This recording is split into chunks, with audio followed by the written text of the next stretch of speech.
we're talking about knee stability or quad strengthening or hip flexor mobility, we want to focus on the patellofemoral complex, which involves your quads and your hip flexor. Also, we want to focus on strengthening the glutes as well. Simple balance exercises will be helpful for that, and also one-legged exercises. So I'm going to have Corbin kind of demonstrate just a one-legged squat, essentially, or a pistol squat, as some might know it as. So he's just going to do his best to go down as slowly as possible.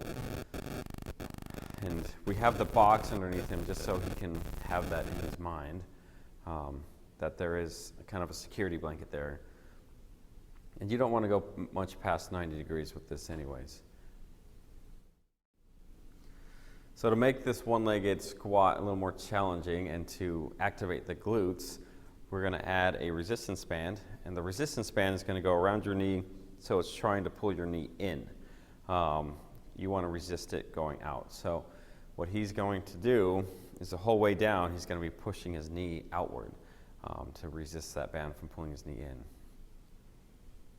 This makes it definitely more challenging, because you have to now focus on your glutes as well, not just rely on your quad strength.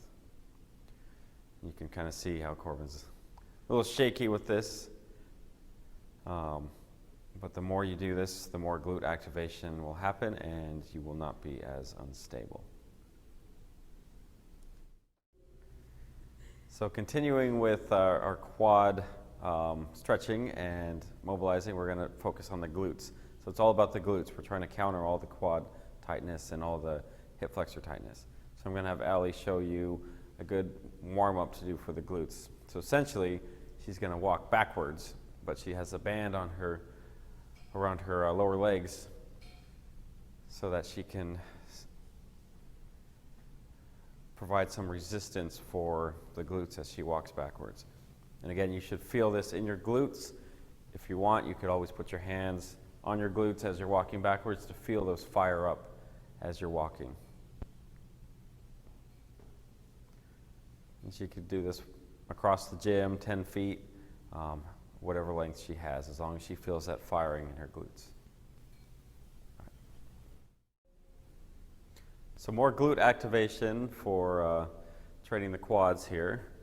So I'm going to have Corbin do a monster walk. So he's going to bend down slightly, and he's going to walk the length of the floor here, trying to keep his knees bent and trying to focus on pushing that band out.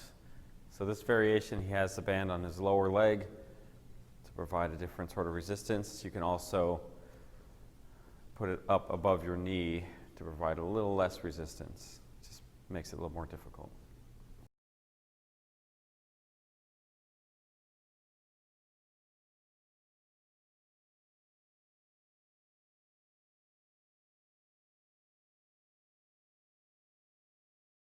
So a good stretch, which is an oldie but a goodie, it's called the couch stretch.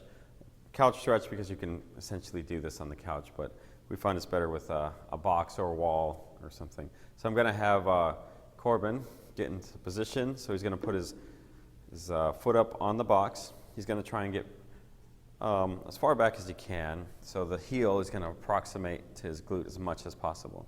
So right now he's already probably feeling a stretch. What you want to do then is rotate your pelvis backwards. So pretend you have two knobs on your pelvis and just rotate that pelvis backwards. And then he's going to feel a stretch almost immediately as soon as that happens. And so keep the pelvis rotated the entire time and just subtly move forward. And it shouldn't take that much motion. So he's feeling the stretch with just that little motion. You should not be all the way out here stretching. If you're doing that, it's not effective. You want to activate this the entire time. So another muscle that plays a role in hip flexion is the adductor muscle. It's an easy muscle to overactivate. It's an easy muscle to use while you're squatting or doing any sort of exercise. So a lot of people will be sore on the inside of their legs when they do exercise. So we want to strengthen that. We want to activate that as well. So I'm going to have Allie lay on her side. She's going to put her top leg in front of her. And the goal here is to try and get as much activation in the adductor here as possible. So there's not much motion she can do here, but she can lift it up for a few reps. She can hold it up at the top and just pulse, or she can just hold it as well. If you wanted to get more resistance, you would do this up against the wall with the band, and you could also pull inwards. So it's just basic rolling out on the quads, on the hip flexors. You can use a traditional foam roller, a ball like a softball, or just a lacrosse ball, depending on how your anatomy lines up with it. So I'm going to have Corbin, we're going to use the trigger point ball here. So he's going to lie on his stomach. He's going to put that ball right underneath where his hip flexor is. He's going to find some good trigger points, some spots that are nice and tender, and when he does, I'm going to have him just move his leg up and down, just to activate those quads, activate the hip flexors a little bit more. And then he's just going to move down to another spot and find another trigger point. And he's just going to span the whole length of his quad all the way down to the knee. And just look for all those trigger points, and again, activate the muscles at the same time.